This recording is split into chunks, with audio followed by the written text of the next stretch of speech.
Assalamualaikum warahmatullahi wabarakatuh.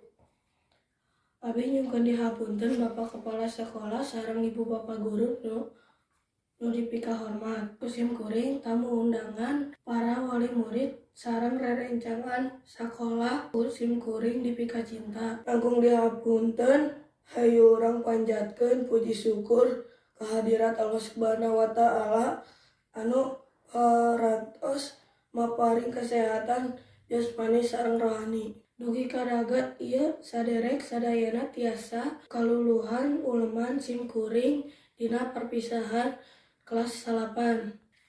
Dikawitan ku bismillahirrahmanirrahim. Acara paturaijineung kelas 8 dikawitan. Ibu Bapak Guru, abi bade ngabewarakeun susunan acara. Nu kahiji pembacaan ayat suci Al-Quran. Anu kadua sambutan ti Bapak Kepala Sekolah. Nu katilu perwakilan ti kelas 8.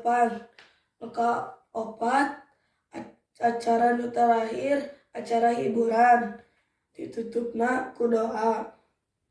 Sakitu susunan acara perpisahan kelas 8.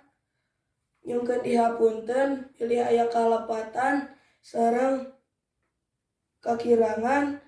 Wabillahi taufiq wal hidayah. Wassalamualaikum warahmatullahi wabarakatuh.